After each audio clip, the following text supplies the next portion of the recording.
Hello there you guys, welcome to one of my videos. Going to be giving you my starting 11 prediction for our game against Leicester. Solskjaer's expected to rotate highly for this game. So in goal, I'm going to go with Dean Henderson. Dean Henderson's now our number one goalkeeper. Dean Henderson was in goal recently against Aston Villa. To be honest with you, didn't really have much to do against Villa. He produced a good save to deny Bertrand Traore in the second half, and he made a save to deny Ollie Watkins and El Ghazi. Couldn't do all about Bertrand Traore's goal. Dean Henderson has done very, very well in a lot of his games. You know, he's kept a lot of clean sheets. He's made good saves, his distribution's been good, and he's made good aerial claims.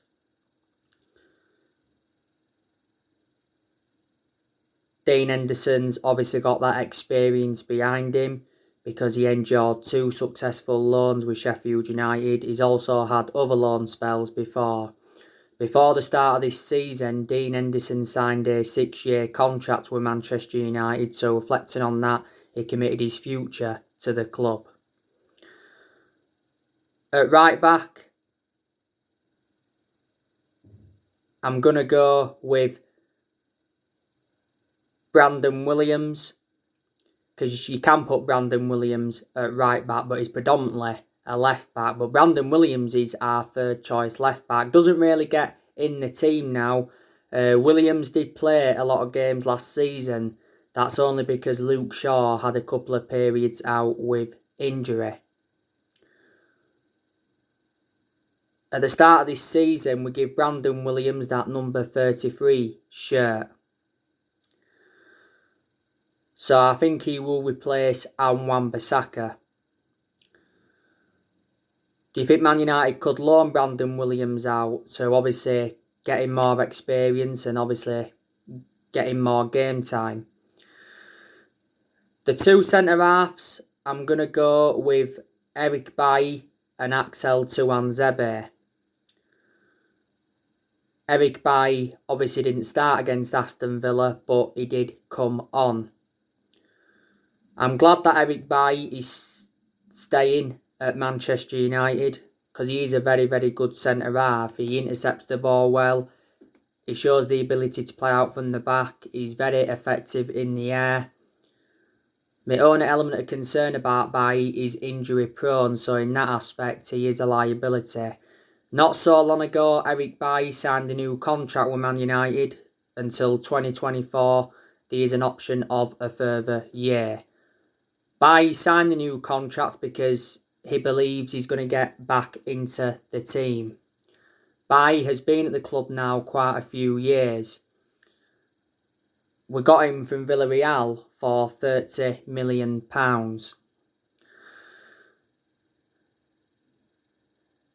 Axel Tuanzebe, now he doesn't really get in our 11, does he? But I think he'll play this game. The best game I recall Axel Tuanzebe having was the PSG game. He was superb in that game. Do you think Man United could loan Axel Tuanzebe out in the summer transfer window? Obviously, Harry Maguire is not going to be available for this game against Leicester because he got an ankle injury against Aston Villa. Solskjaer fears that Harry Maguire could be out for a few weeks. So Harry Maguire will miss a Premier League match for Man United for the first time. At left back, I'm going to go with Alex Telles. He will replace Luke Shaw. Alex Telles has played nowhere near as much as I expected. When we got Telles last summer, I expected him to be our first choice left back immediately, but obviously hasn't happened. In some of the games he's been involved in, though, Tellez, I think he's done very, very well. We got him in a deal worth 15.4 million from Porto last summer. Tellez could leave Man United in the summer transfer window because not so long ago it said that Alex Tellez has decided to leave Man United. And Calcio Mercato said that Juventus were interested, and it said Juventus were willing to offer Adrian Rabiot in exchange for Tellez. Now, in the midfield, I'm going to go with Fred and Nemanja Matic. Fred obviously played against Aston Villa recently, and I thought he did quite well against Villa. We overpaid for Fred. We got him in a deal worth £52 million from Shakhtar Donetsk. He's been at Man United now a few years, and he has enjoyed some good games at Man United where he's read the game well, he's kept the ball well, he's dictated the play well at times, and he's got into very good positions, and he can create good chances sometimes. But Fred's also enjoyed very, very bad games. Nemanja Matic, he didn't start against Aston Villa, but he did come on, and to his credit, he made an impact when he came on against Aston Villa because he brought stability and he helped Paul Pogba get forward more. Matic isn't one of our first choice midfielders, and as you all know, I've got my strong reservations about him. Because Matic has always been a slow player, and plus he's ageing up. And I think the club did make a mistake by giving him that new 3-year contract before the start of the season. Matic could be sold in the summer transfer window.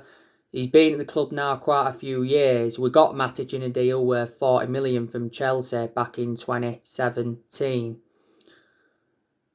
So I don't think McTominay will start this game. I think Matic is going to replace him. Ahead of Fred and Matic, I'm going to go with Donny van de Beek in that number 10. Yeah, I think he will replace Bruno Fernandes. Donny van de Beek obviously didn't play against Aston Villa. Van de Beek has played nowhere near as much as I expected. Most of Donny van de Beek's appearances have come from the bench. He's only started 2 games in the league this season. Now, it recently said that we will reject any offers for Donny van de Beek this summer. So, reflecting on that, we are reluctant to let him go. Solskjaer has got big plans for Donny van de Beek.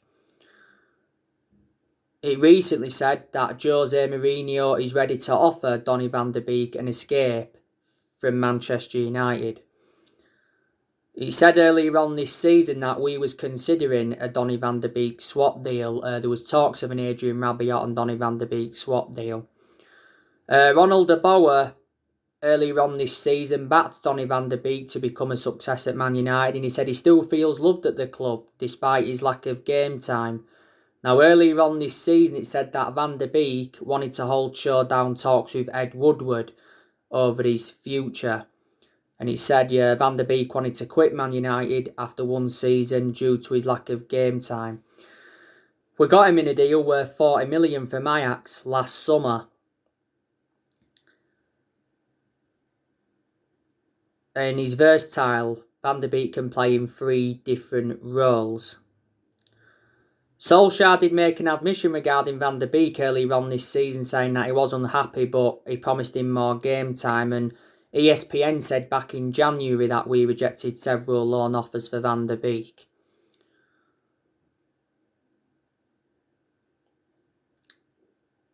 On the right-hand side, I'm going to go with Mason Greenwood. Mason Greenwood obviously played against Aston Villa recently and put a good performance out. Mason Greenwood obviously scored our second goal. It was a very, very good finish as well.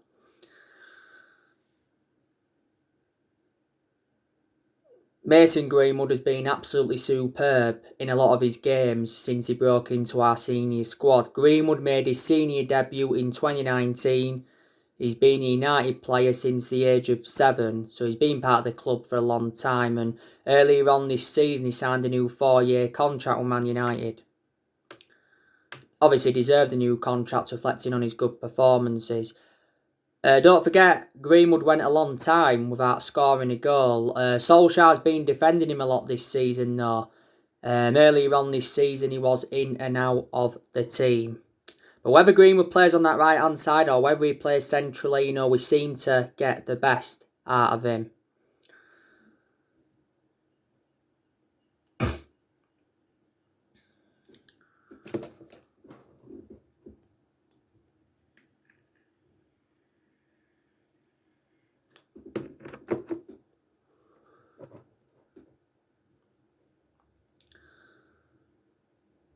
On the left-hand side, I'm going to go with Paul Pogba.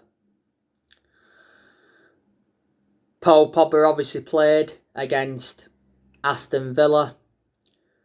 Put a very, very good performance out.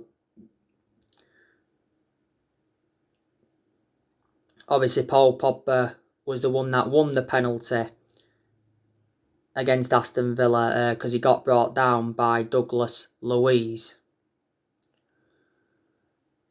We've been getting the best out of Paul Pogba in recent months. He brings creativity to the team. Disregarding Paul Pogba, we lack creativity in the team and we are far too defensive. And I want Paul Pogba to stay potentially past the summer. We need to keep him in that advanced role because that's where he's more effective. He's much better in more of an advanced role than in a defensive role. Earlier on this season, Pogba had a thigh injury. He was out for a while and he was a big miss. He had an ankle injury at the first part of this season and he was out for the vast majority of last season with an ankle injury. As it stands at the moment, Pogba's our most expensive signing because we paid £89 million for him and this has been his 5th season at the football club since he rejoined. Recently, he said that Man United are set to offer Paul Pogba a new £400,000 a week contract. He says Pogba is demanding £500,000 a week. Pogba's current contract expires next year because earlier on this season we triggered that 1-year extension on his contract.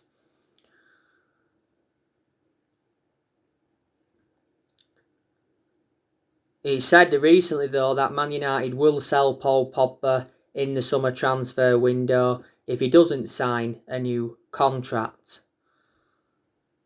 And it says we will demand £80 million for Paul Pogba this summer.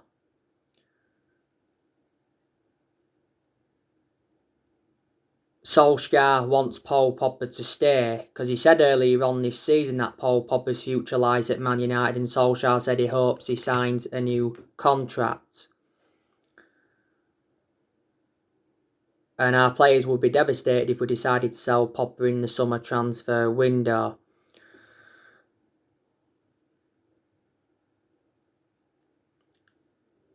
But he has had a long-running transfer saga. He's been relentlessly linked to a move to Real Madrid.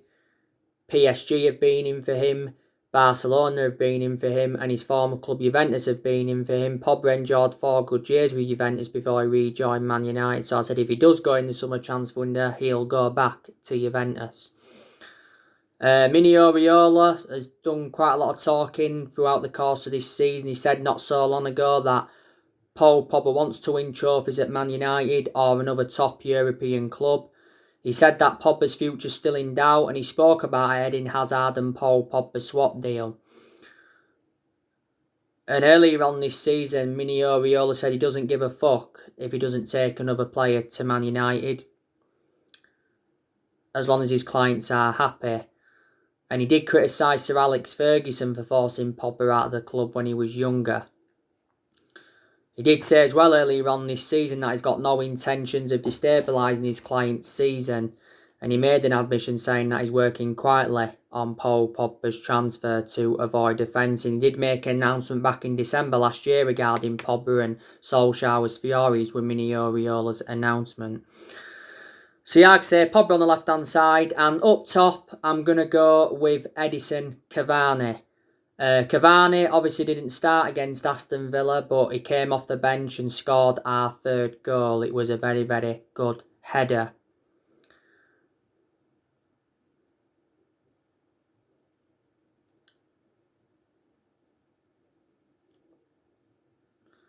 I hope Edison Cavani stays for next season. I presume a lot of United fans want him to stay for next season, and so too does Solskjaer.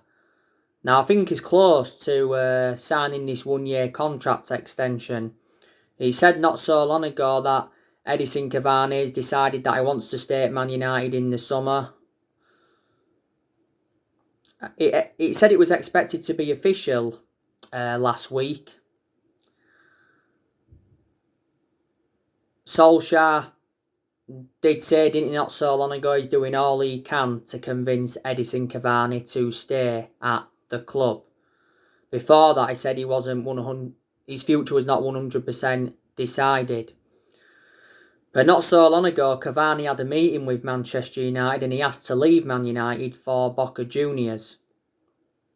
But he has made a fantastic impact since he's coming, in a lot of his games, his hold-up play's been good. Cavani scored very good goals, his movement's been very good, and he's created very, very good chances. And Cavani's got a good pedigree behind him as a player. So anyway, that's how I think we could line up against Leicester tomorrow.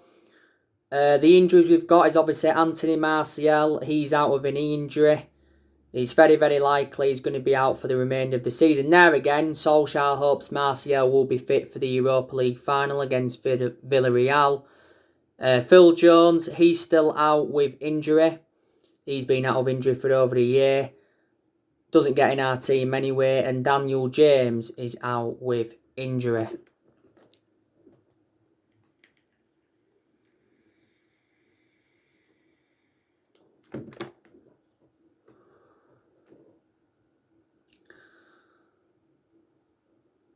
We're coming into this game on the back of a 3-1 win against Aston Villa. Obviously, we come from behind to win. We are unbeaten now in our last 25 Premier League away games.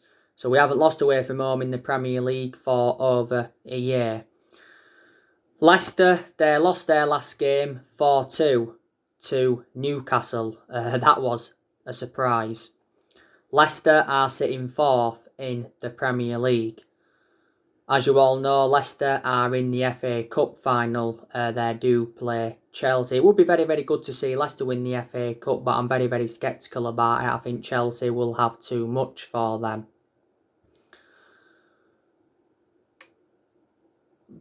Leicester's current manager is Brendan Rodgers. He's a good manager, is Brendan Rodgers. He's got a pretty good pedigree behind him. Brendan Rodgers has been Leicester manager now over 2 years. He's under contract with Leicester until 2025. Leicester have been very, very consistent under Brendan Rodgers. He has transformed them. Brendan Rodgers has managed quite a few clubs in his managerial career. Obviously, before he was at Leicester, he was at Celtic. He enjoyed a few years there. Before then, he was at Liverpool. You can say Brendan Rodgers enjoyed one good season at Liverpool. Before, he's managed Swansea. Did quite well there. And before, he's managed Reading and Watford, and once he managed the Chelsea youth. Brendan Rodgers, has made quite a few signings at Leicester. Obviously brought Wesley Fofana in. This has been his first season at Leicester Fofanas, and I think he's done very, very well. Leicester got him from St Etienne. He said earlier on this season that Man United made contact with Leicester over a possible move for Fofana. He says Leicester, though, will demand £80 million. Rodgers also brought Under in. I think they got Under from Roma. I think he was injured earlier on this season. Rodgers also brought Timothy Castagne in. Don't know how he's done. Haven't really watched him a lot, to be honest with you. He brought Yuri Tillemans in as well. Well, initially Leicester had him on loan, but obviously then Leicester got him permanently, reflecting how well he did. Rodgers also brought James Justin in.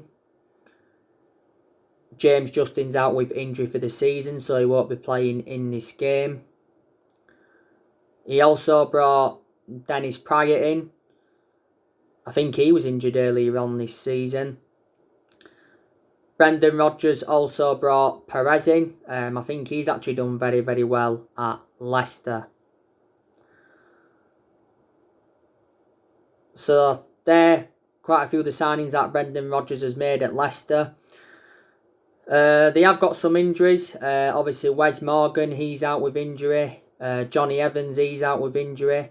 Don't know if he'd be able to play in this game. If he could play in this game, he'd be reuniting with Manchester United. We did have Johnny Evans for 7 years. Like I said, they've got James Justin out. And Harvey Barnes is out with injury. And Harvey Barnes is definitely one of Leicester's key players. Jamie Vardy, I think he'll be in contention to play in this game. Jamie Vardy's a very, very good player. He's emulated to the highest level because don't forget Vardy risen up from non-league football. Iheanacho, I think he'll be in contention to play in this game. He's a very good player for Leicester. James Maddison, now he may not be playing in this game.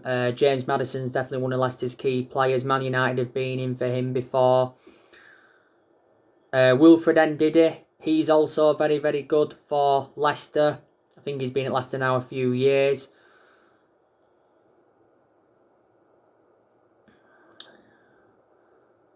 Leicester have also got Ricardo Pereira, that's good. They've got Marco Brighton, who's good. Schmeichel, I think he's a very, very good goalkeeper. Marty is good for Leicester as well. I think he will be involved in this game. Leicester have let quite a few players go in recent years. Don't forget they let Harry Maguire come to us in the summer of 2019. Won't be playing in this game like I mentioned.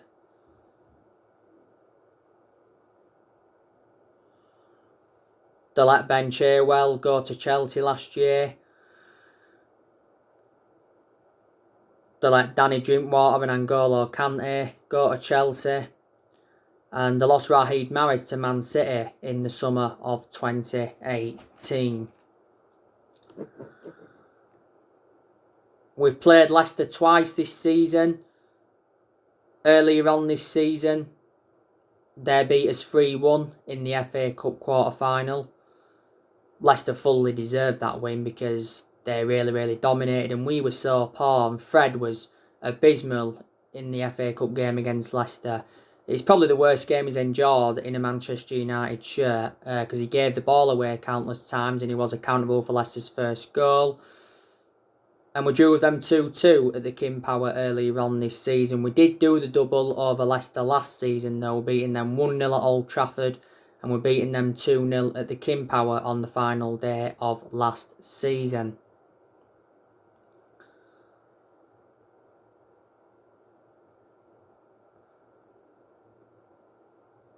We have got a lot of games in a short period of time, you know. Leicester tomorrow, then obviously Liverpool on Thursday. Obviously that game against Liverpool got rearranged because we were supposed to play Liverpool on the 2nd of May, but it did get postponed because hundreds of our fans went inside Old Trafford and invaded the pitch to protest against the Glazers.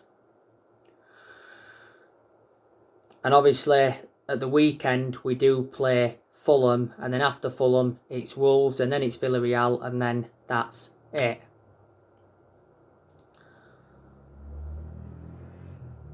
I've got to give Ole Gunnar Solskjaer a lot of credit. I think he's actually done a good job. You know, he has made so much progress. And there's a lot of positives regarding Ole. You know, he has made good signings as Manchester United manager. He's spent almost £300 million so far. And so far he's enjoyed 4 transfer windows as permanent Man United manager. Solskjaer's got rid of a lot of the deadwood since he come in. He's done well in a lot of aspects this season. You know, he's got us to the Europa League final. It's his first major final as Manchester United manager, and it's our 8th European final. Solskjaer knows how imperative it is to get his first trophy on the board as Man United manager, because we haven't won a trophy since 2017. He got us to the FA Cup quarter-final this season. Also got us to the EFL Cup semi-final this season. Like I said, got a very good away record. We've enjoyed very good periods under Ollie where we've seen consistency, and we're enjoying a very good period at the moment. You know, he did well last season in his first full season at the club. He guided us to 3 semi-finals, got us a 3rd place finish and got us qualification for the Champions League. By the way, we're guaranteed Champions League football for next season, and we're sitting 2nd in the Premier League. We're probably going to finish 2nd this season. And I like the way that Ole Gunnar Solskjaer has promoted the youth. You know, he's got a lot of trustworthy in his young players. And he's beaten quite a few big name managers. Solskjaer does deserve at least another season at Manchester United. You know, this season has been his 2nd full season at the club. I hope that Solskjaer is the long-term manager for Man United, but I still don't think he is. I presume there's a lot of United fans that are Ole Gunnar Solskjaer in, and they believe that he needs more time at the club. But obviously a lot of United fans have been demanding Ole out. Obviously they've got the reasons behind why they've been demanding him out, because Solskjaer has been criticised a lot. I do have my concerns about him as well. He's been Manchester United manager now over 2 years.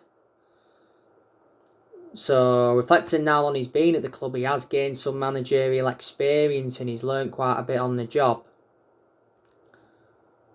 Obviously, before he was with us, he was at Molde. He won a few Norwegian titles at Molde, but they're not a big club. And before he was at Molde, he was at Cardiff, and his record at Cardiff was absolutely disastrous.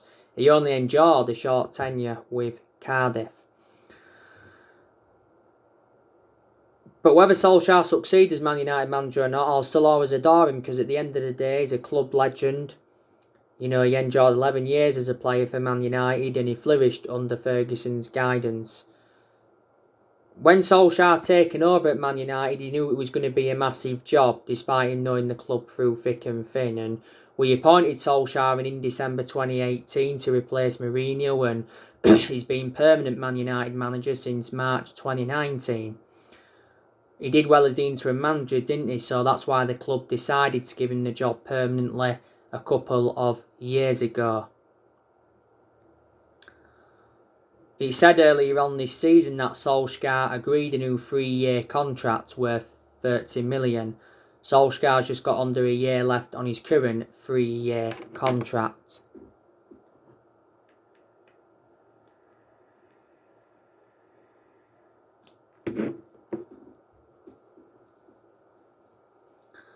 But he's our best manager since Ferguson. And Solskjaer is aware of how big this year's summer transfer window is going to be for himself and Manchester United in general.